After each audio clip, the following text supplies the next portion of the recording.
We have said this before, and I'm sure we're going to say it again. It was a week that felt like a turning point. Some called it a constitutional crisis, others a democratic crisis. According to Bob Woodward, John Kelly thinks the White House he's running is crazy town. Woodward's book, plus that anonymous essay in the New York Times, reinforced reporting we've seen for months. But they also took it to a new and disturbing level, describing in shocking detail an administration where top advisors question the president's competence and character and take extraordinary steps, in their view, to protect the country from its president. It's something we haven't seen since the darkest days of Watergate, and we're going to debate it all with our roundtable this morning. But in another echo of Watergate, we begin with the latest development in the Mueller investigation, the sentencing of George Papadopoulos, the foreign policy advisor on the Trump campaign, who became the first member of Team Trump to cooperate with the special counsel. What he was doing on the Trump campaign, a mystery from the start. No one had heard of him when he first appeared on Trump's official list of foreign policy advisors. But there he was, right across the table from Trump at the National Security Team's first meeting. And now we know that what a suspected Russian agent told him about hacked emails from Hillary Clinton set off the FBI's probe into Russian interference in our election. Papadopoulos will spend only 2 weeks in prison for lying to the FBI when they first questioned him about his Russian contacts. How his testimony fits into the broader probe, whether it helped build a case that some in the Trump campaign were actually conspiring with Russians, still a mystery.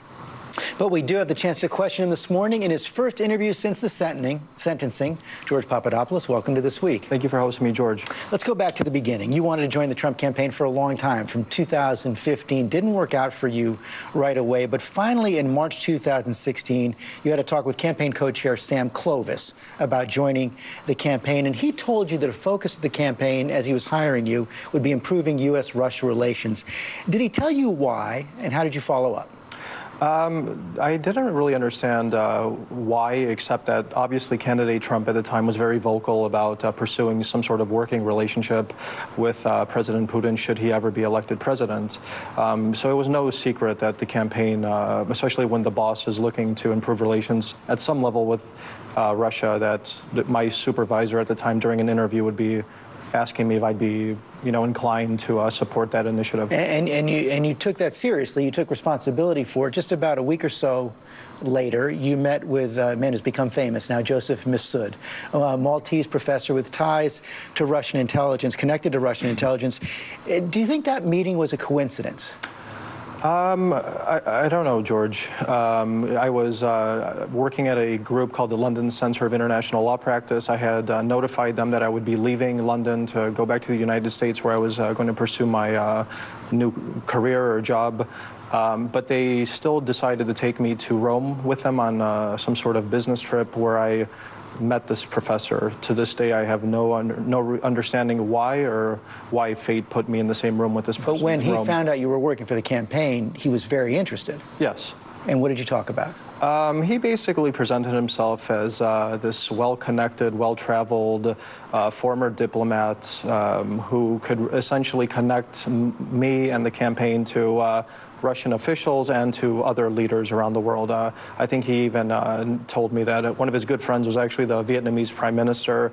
He was connected to various think tanks in Europe, the State Department, so I took him serious initially. And you followed up on this potential meeting with Putin. You guys had several conversations, had some more meetings, and then you ended up back in the United States for that now infamous March 31st meeting, the first full meeting of the Trump National Security Team. We're going to show that right there. The picture, of course, with you there and the President, Attorney General Sessions there as well. When it was your chance to speak at that meeting, what did you say? So basically what happened was we had some sort of round table where we all discussed what our backgrounds were, what we were actually going to contribute to the campaign now that we were all sitting across from the principals, Jeff Sessions and candidate Donald Trump.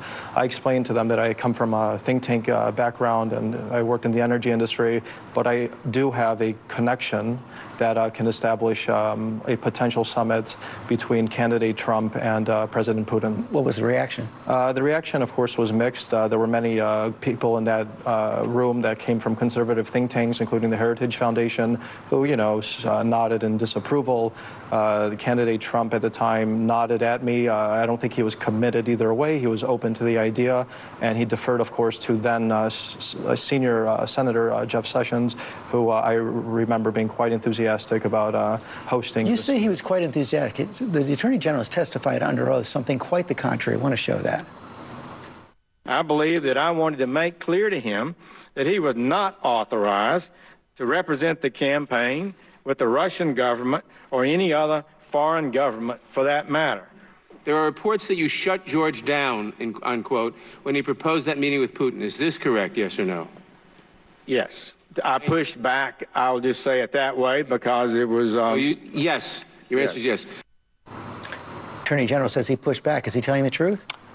All I can say is this is a meeting from about 2 years ago. My recollection differs from Jeff Sessions. He did not push back. All I can say is my recollection differs from his at this point. Did anyone discourage you from pursuing that possible summit between Trump and Putin? As far as I remember, after that meeting on March 31st, I actively sought to leverage my contacts with the professor to host this meeting. The campaign was fully aware of what I was doing, including Corey Lewandowski, Sam Clovis. I think even during actually preceding the meeting on the 31st of March, I think Sam Clovis was telling me excellent work while I was actively discussing with the group and Sam that I was talking with Mifsud and that this person could potentially organize a meeting for us with Putin. And in April, that other meeting with Professor Mifsud, where he said for the first time that he knew of possible hacked Hillary Clinton emails, what exactly did he say? So this meeting took place at the Andes Hotel by Liverpool Street Station in London. As far as I remember, what happened was Joseph Mifsud had informed me that he would be traveling to Moscow the week before we met at the Andes Hotel, where he had a series of meetings at the Duma. Which I believe Russian Parliament. Exactly, which I believe is the equivalent of the Russian Parliament. Then he sat me down and he was quite giddy, and he told me, I have information that the Russians have thousands of Hillary Clinton's emails. There's a misunderstanding that he told me about DNC or Podesta or any of these. Because that was right after the hack of John Podesta's emails. This was late April. I think Podesta's emails were hacked. Earlier. Yeah. I just, to my recollection, I never heard the name Podesta DNC. I saw him as somebody at the time. We have to understand what my impression of this individual was at the time. At the time, I was actively seeking to leverage him to meet with the Russian ambassador in London after he promised that they would be inclined to meet. He was unable to set up any meetings with me and any senior Russian officials. He introduced me to a low-level think tank official in Moscow, Ivan Timofeev, and a Russian student who he purported was the niece of Vladimir Putin. But this news about the emails was pretty big. It was very big, but because of his inability to really connect me the way I wanted him to, when he did state this, I guess it was a momentous statement, at the time I thought, how could this person possibly hold the keys to the kingdom of such a massive conspiracy when he couldn't even introduce me to people I wanted? So of course I was shocked. But at the same time, this wasn't a Russian official telling me this either. John Mashburn, who was working on the campaign, testified that you sent an email to him talking about this. If I have no recollection of doing that, George. If I did send an email, and especially if others were copied on it, I'm sure that evidence would have been produced by now. But you can't guarantee that you did not? I could just say if that email was sent, even if I deleted it, if that's what people believe I did, there would be a copy somewhere else. And it's your testimony that you don't remember telling anyone in the campaign about that. You understand why that's pretty hard to believe. This is pretty big news coming to you. You're wanting to get connected inside this campaign. You're in constant email contact with others in the campaign, and you don't tell them about this? Well, we have to look back at what was happening around that time. I think around that time is when Corey Lewandowski had just been fired. Paul Manafort had just taken the helm of the campaign. And I actually had reached out to Manafort and told him, look, I have the information that the Russian government might want to host candidate Trump. Are you interested or not? Or I just don't want to continue this exercise if it's fruitless. And as far as I remember, it didn't seem that Paul Manafort wanted to pursue this meeting. So as far as I remember, why on earth would I then, after I was shut down, I guess in a formal way, after a lot of vacillating between the campaign, would I then tell the campaign something like that? Well, but you continued to pursue a meeting, and you did have other meetings with diplomats in May, including the Australian diplomat Alexander Downer, where you did tell him about this. Allegedly. I have no recollection of ever telling him that. I remember many details about that meeting, and I remember the context of this meeting. I do remember telling another senior-level diplomat, the Greek foreign minister, which I openly told, but for some reason, I just don't remember ever telling that individual. That's hard to believe as well. As you know, you remember what you drank at the meeting. You remember you had a gin and tonic. You said you weren't drunk at the meeting. You remember where you were. You remember other things you talked about. You don't remember the actual detail that sparked the FBI investigation into Russian interference? I mean, I could just, I could give details of what I remember from that meeting. I mean, that's actually quite fresh in my mind, but that particular part I don't remember at all talking about with this person. It's clear in retrospect that the Russians were reaching out to you, isn't it? I guess if somebody was using an obscure professor, Maltese professor, to get to me, to the campaign, yes, but I never met with a single Russian official in my life knowingly. You continued to meet, to try to pursue that meeting throughout the summer. You continued to do other work for the campaign, including setting up other foreign meetings. In that, you came into contact with Steve Bannon, with Paul Manafort, with Mike Flynn. Did you ever talk about Russia with Mike Flynn? No. Never talked with Russia about Mike Flynn? And you were hoping, after the election, to get a job working in foreign policy for the Trump administration. Of course. And it was in that context on January 27th, 2017, when you met with the FBI and lied to them about your meetings with Joseph Mifsud. Why did you lie to them? As you stated quite eloquently, at the time of my interview with the FBI, I think around 3 or 4 days before that, I was at the inauguration attending parties with senior-level transition officials.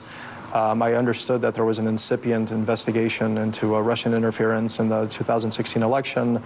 And I found myself as somebody who worked incredibly hard over the past year with the campaign to actually have the candidate Trump be elected. And then I found myself pinned between the Department of Justice and the sitting president, and having probing questions that I thought might incriminate the sitting president. You were trying to protect the president? Of course. Why of course? Because, you know, I didn't understand really the nature of what was going on. Of course, I'm remorseful, I'm contrite, and I did lie. But, you know, you're just taken off guard, I guess, in such a momentous situation where you're potentially sitting there incriminating the president, even though, of course, I don't think I did. You know, that was probably in the back of my mind of what exactly am I doing here, talking about Russian hacking or election interference with the candidate that I just worked for. You then go to Europe, spend much of the spring in Europe. And do you believe at that time the FBI was still tracking you? I believe so, yes. And you came back in July when you were arrested upon your return. Tell us about what happened when you were arrested and then questioned by Robert Mueller's agents. The day of the arrest? Mm-hmm. So I was flying in from Athens via Munich, and my touchdown in Dulles Airport in Washington, and I'm texting or SMSing my girlfriend at the time, and I'm letting her know that there's people watching me here at the airport. There's something very odd. You know, there's some gentlemen in a suit and a red tie, and they're just staring at me while everybody else is exhausted off a transatlantic flight. I get to the kiosk where I'm attempting to put my passport in the kiosk to get my visa to re-enter the country, and there's a badge in my face that this is the FBI, you should come with us. And you knew from those first questioning after you returned that you were in serious trouble? Of course. How? What was that? How? What did they tell you exactly? Basically, they told me that if this is what happens when you don't tell us everything about your Russian contacts. And you made a pretty quick decision to cooperate with them. In the course of your meetings with Mueller's team, were you surprised by how much they knew, not only about your activities, but about the campaign?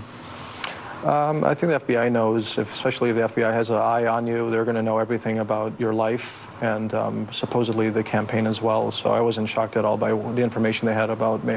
Well, the Mueller's team says you did not offer substantial cooperation. You only gave information when pushed. I did my best. That's all I can say. I offered what I knew. I certainly wasn't going to lie to please anybody. I just stated what I knew, and those were the facts. Based on all of your meetings with them over the course of the last several months, you had at least 4 meetings with Mueller's team. Did you ever meet with Mueller himself? No, I did not. Based on everything you learned from those meetings, do you believe they have evidence that people inside the Trump campaign or advisors to President Trump colluded with Russia? I can't really get into details about what I discussed with the special counsel because there's still an ongoing investigation, of course. I could just speak for myself, and my verdict, I think, speaks volumes of how I was involved at this time. But do you know, your lawyers describe you as the first domino in this investigation. Do you believe you're going to be the last? I mean, of course, I'm not the last. There have been other guilty pleas and convictions. I think Paul Manafort is sitting in jail as we speak. So, of course, I'm not the last. But apparently, I was the start. And President Trump had his reaction to your sentencing on Friday as well. I want to show that right there. He had a tweet coming out of this. And we want to put that up on the screen right now. There it is. 14 days for $28 million, $2 million a day, no collusion, a great day for America. What's your response to that? I'm just reading I guess, my sentencing. I was sentenced to 14 days in prison for mistakes I made, but I have really no opinion on what the president said about my sentencing. Your lawyer said that President Trump hindered the investigation more than you did. Do you agree? Those are their opinions. I have no idea about that. Do you believe, is President Trump still the candidate, been the kind of candidate president you expected him to be when you signed up? When I signed up, I was a foreign policy advisor. I wasn't dealing with social issues or economic issues, for that matter. On foreign policy, I think he's done a good job. Done a good job? I think he's done a good job. How so? I see improvement on the Korean Peninsula. I see NATO expanding their capabilities under President Trump. I do see a detente emerging between the U.S. and Russia. I think things are stabilizing around the world. Do you think he tried to block the Russia investigation, and do you agree with his attacks on the FBI and the Justice Department? I think that this investigation should go through the process. I don't think anybody should obstruct anything, and I have no opinion on, and I actually have no knowledge if the president is obstructing anything. That's just my opinion. Are you still loyal to President Trump? I'm loyal to my country, first and foremost, and that's actually why I decided to cooperate with the special counsel. But of course, it's in everyone's interest in this country for the president to succeed. So, of course, I wish him all the luck in the world, and I hope he continues to do good things for this country. Do you think when the entire Mueller investigation is finished, that they will demonstrate that there was collusion between the Trump campaign, between Trump advisors, and the Russians? You know what, George, I have no idea. All I can say is that my testimony might have helped move something towards that, but I have no idea.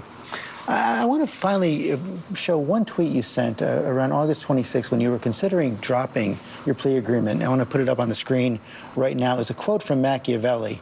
"It is a double pleasure to deceive the deceiver." Who's deceiving and who's the deceiver? Actually, that's, people have read too much into that. That's actually a quote I saw from a movie I liked, and I just decided to tweet it. So I think people read a little too much into it. And actually, I wasn't. Isn't that an odd thing to tweet out when you're facing sentencing for lying to the FBI? People could see it that way. That wasn't, of course, my intention, and there's no reason. If I wanted to drop my plea agreement, I would have. And are you confident that when the Mueller investigation is done, it will be shown that you have now told the whole truth? I believe so, absolutely. George Papadopoulos, thanks for your time. We're going to have